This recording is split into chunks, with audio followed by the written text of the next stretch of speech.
We are not Sports Center. Ladies and gentlemen, welcome back to Debate Amongst Friends. I am the Professor John Gotti. My co-host over here is Doc Leesner, the podcasting beast, and we're ready to provide you with another fun edition of sports news, analysis, and the reads. Ladies and gentlemen, you wanted sports back. You pleaded. You begged. You hoped beyond hope for the return of sports during this pandemic. And you got sports back. You got NBA, you got MLB, you got NHL, you got UFC, you got boxing. But you wanted more. You were satisfied, but not satisfied enough. And this Thursday, it's back, folks. The National Football League, the NFL, kicks off this Thursday. It's time.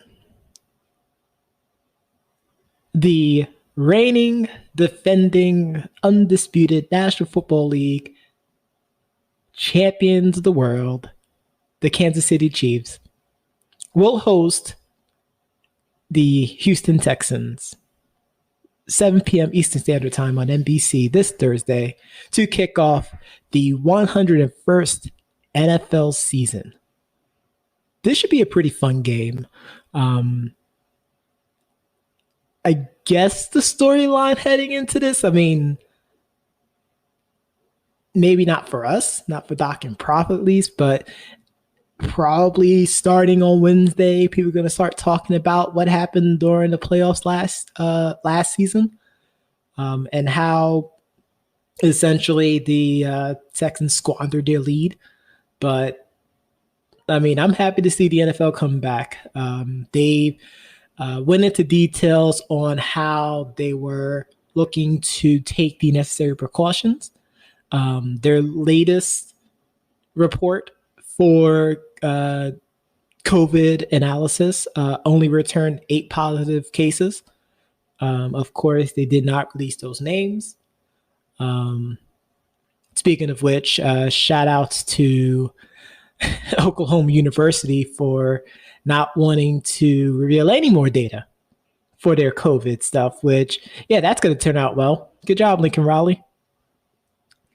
But they made some adjustments to the mask. Essentially, there will be a plastic covering on the face mask section of the helmet. So I'm curious how that's going to impact face mask calls.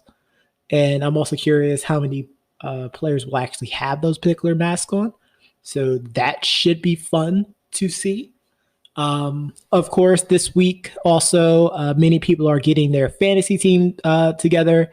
According to ESPN, they've seen a huge jump in the number of people signing up for fantasy this year compared to the previous 3 years, actually. So, we're going to see what's going to happen. We're going to see if Patrick Mahomes can help lead his team for back-to-back Super Bowls. Of course, the big story being the Doc's Tampa Bay Buccaneers, or for some reason they're starting to call them the Tampa Bay Heatles for some reason. It's weird. People, you're weird. Stop it. Who actually signed Leonard Fournette, if you didn't hear about that last week.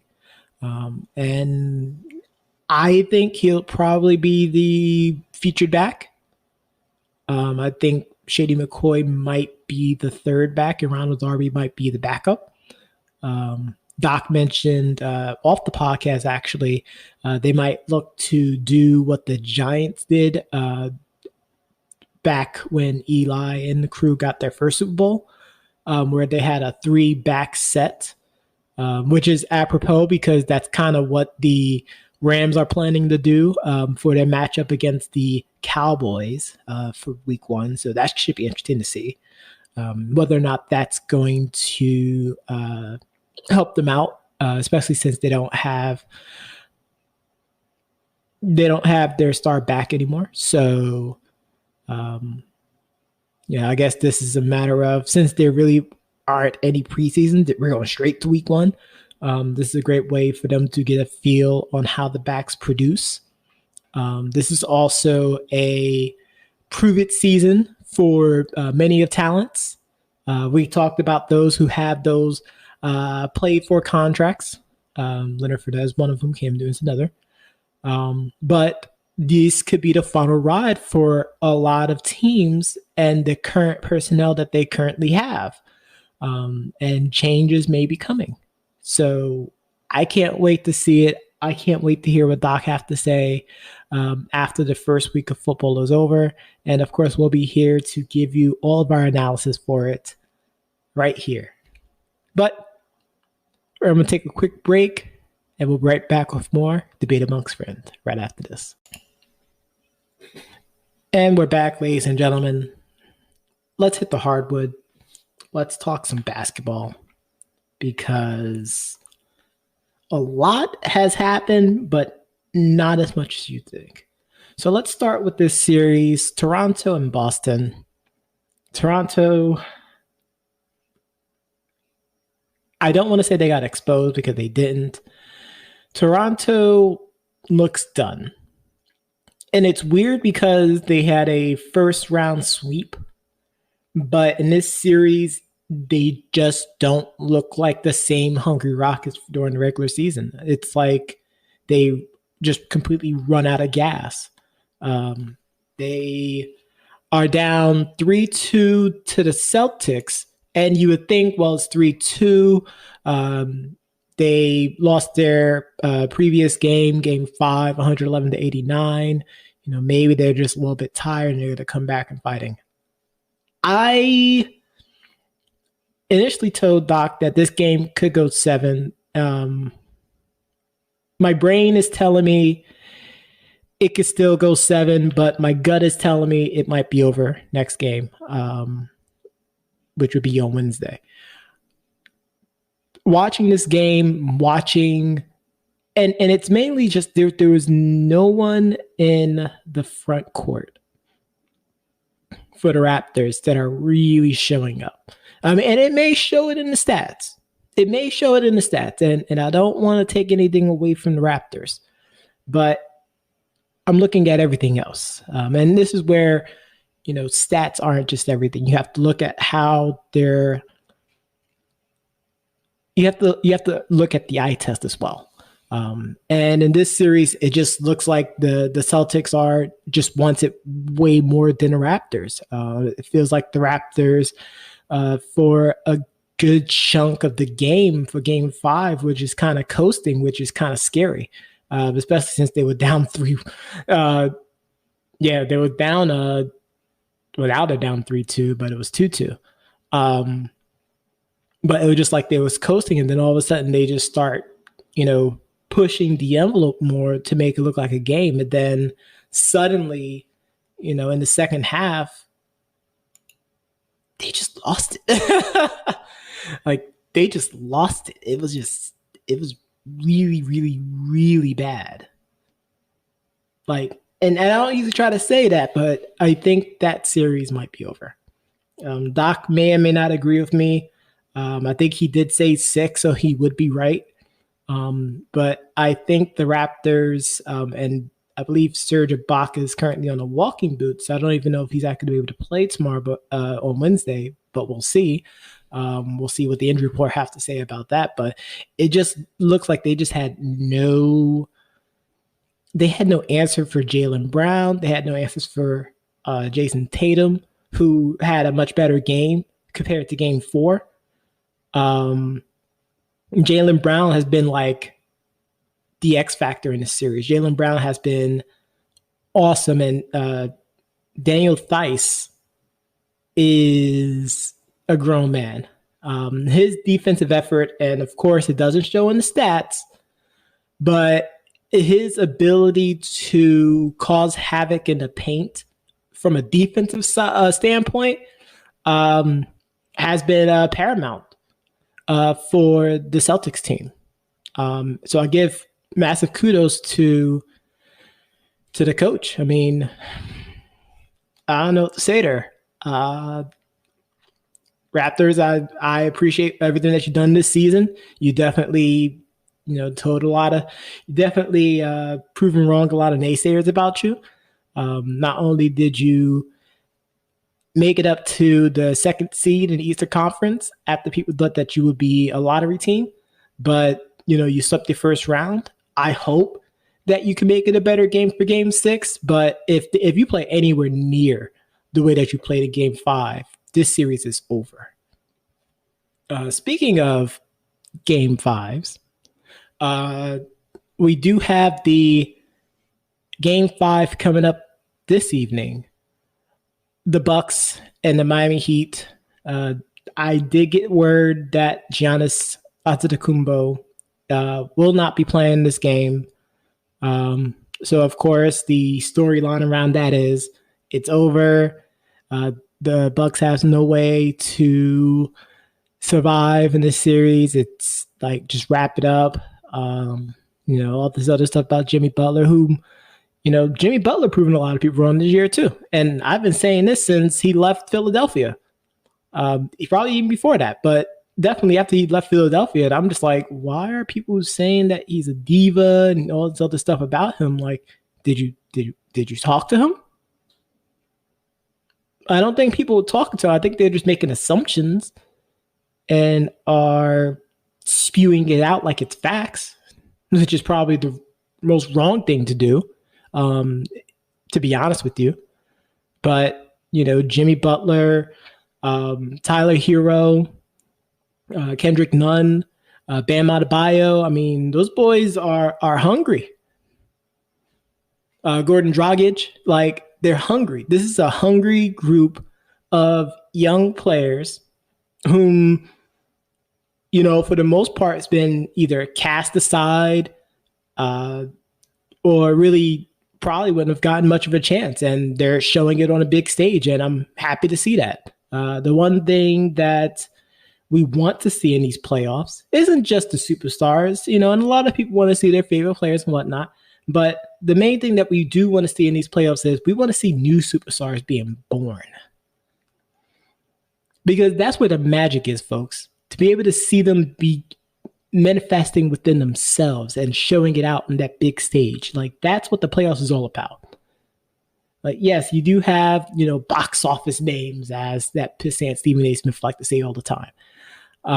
But you do want to see people become a star during the playoffs. Because, I said it before. I said this, and I've been on record saying this. I don't care about the preseason. And the regular season is only important for seeding. It's really the playoffs where it's all happened. So someone can get a 50-point game. I'm happy for them. They never had a 50-point game before. Totally fine with that. Like, I can't even get mad at that.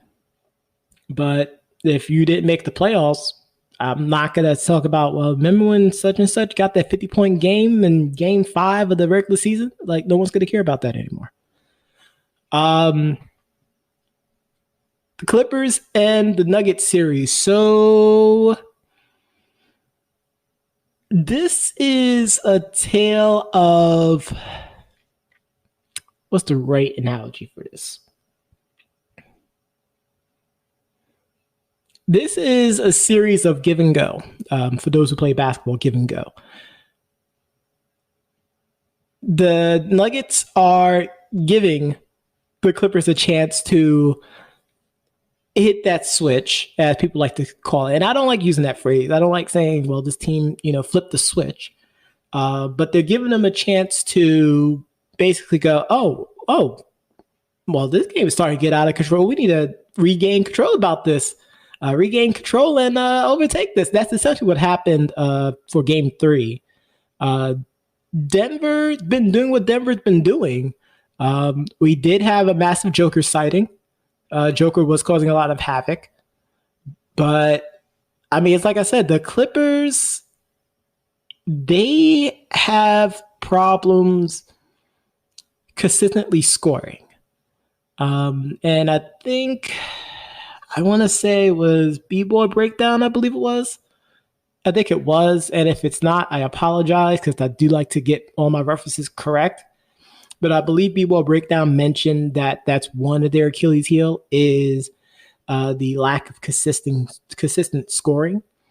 Um, of course, Paul George had a great game. Kawhi's been struggling.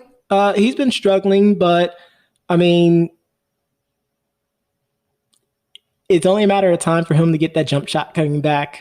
Lou Williams did have a scary fall in the third quarter. So it kind of hindered his shooting a little bit. Hopefully he's okay. Hopefully it's just nothing but a stinger.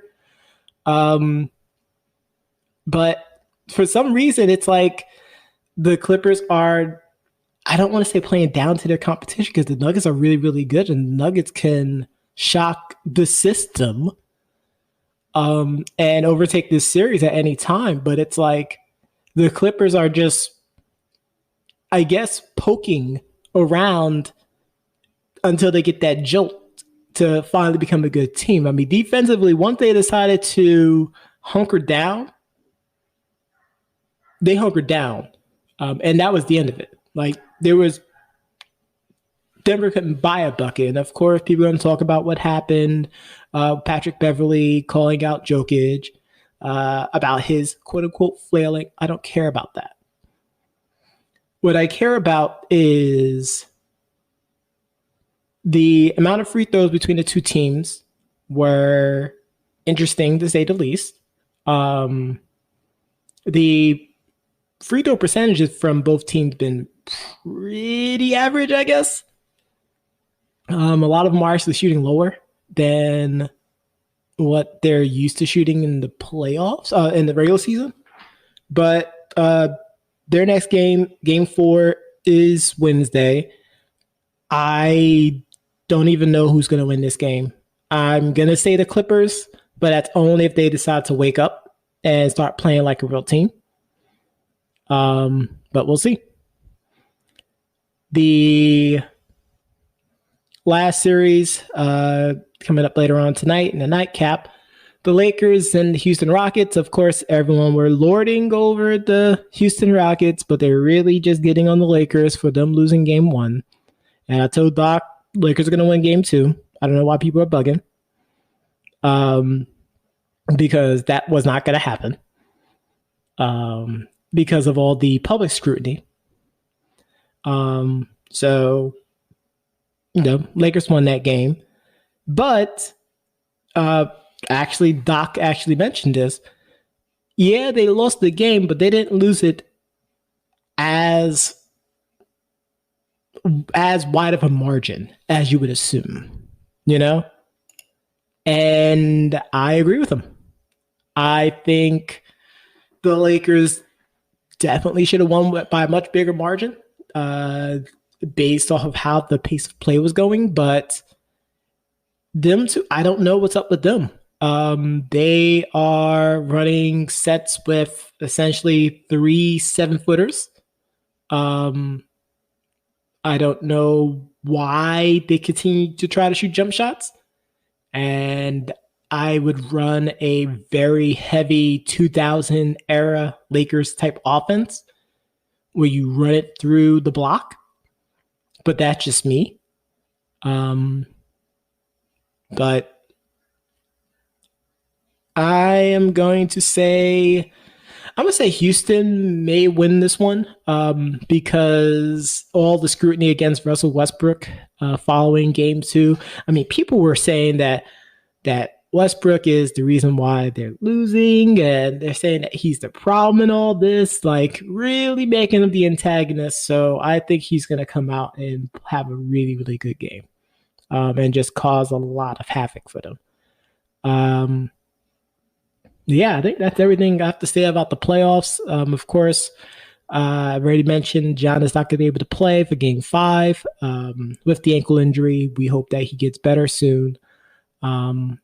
And I mean, we'll find out what happens and we'll give you more about the playoffs right after, once we do our next show. But for now, we're going to take a quick break and have more debate among friends right after this.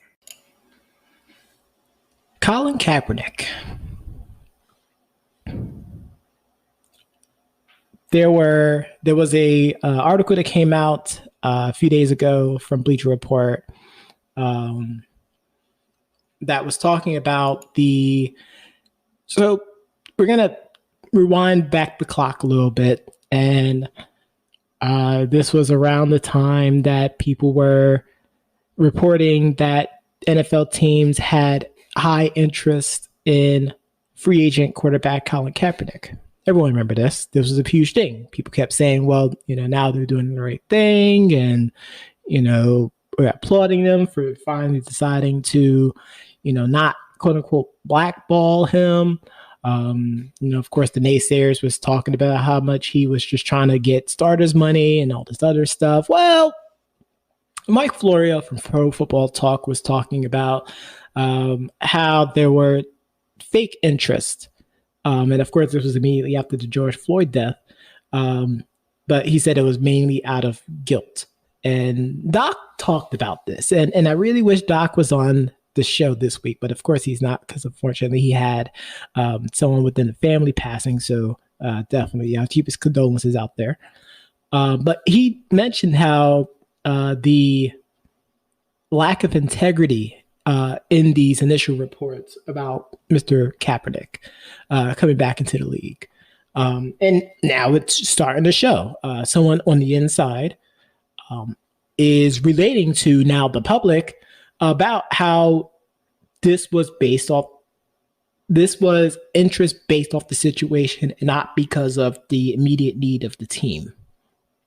And Doc and I talk about this when we talk about wrestling and things like that, but that's very concerning. Not as concerning as now seeing Colin Kaepernick returning to the latest Madden, Madden 21 that came out a few weeks ago. He is a free agent on the game, and he has a overall Madden rating of 81, which is interesting. So that's something. But then it made me think about something else. And that was the backlash against the NBA. For them publicly stating how much they were supporting the Black Lives Matter movement.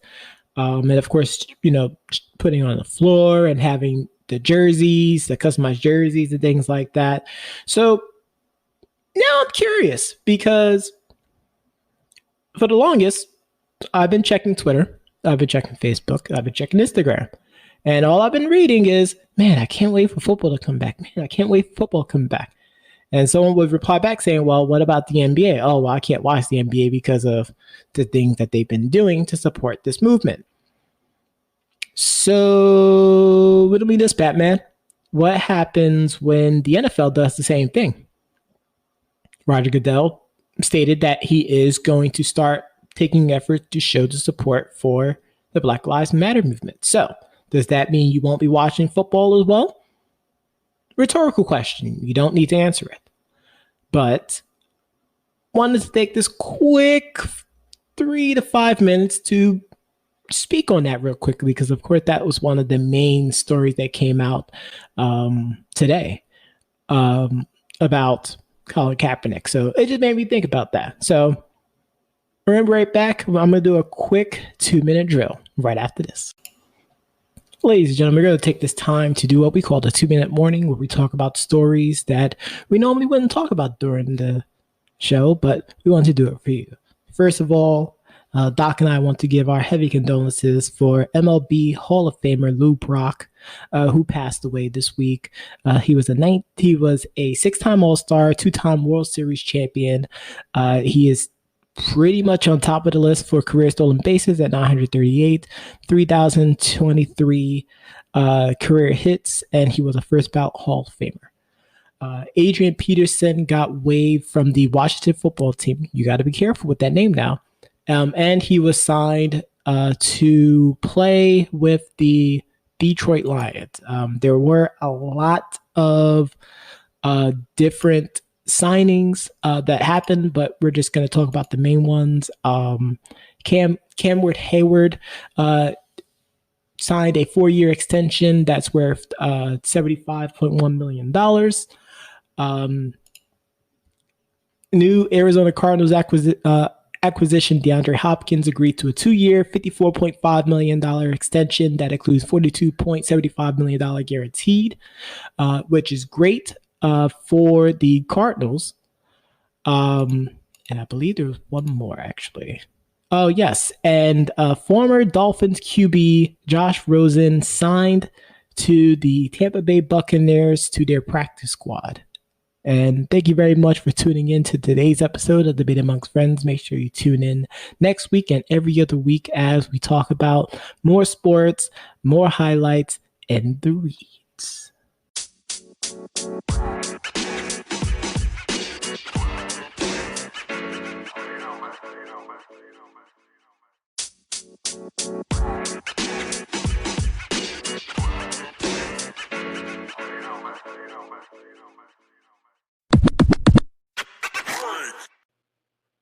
Thank you for listening to Debate Amongst Friends. Give us a follow on our social media on Facebook, Twitter, and Instagram. You can also listen to all of our Debate Amongst Friends podcasts here on Anchor, as well as Spotify, Stitcher, Google Podcasts, and iTunes. And like we always say, goodbye, mwah, and to all, a good night. LASG. Peace the ocean. Yay!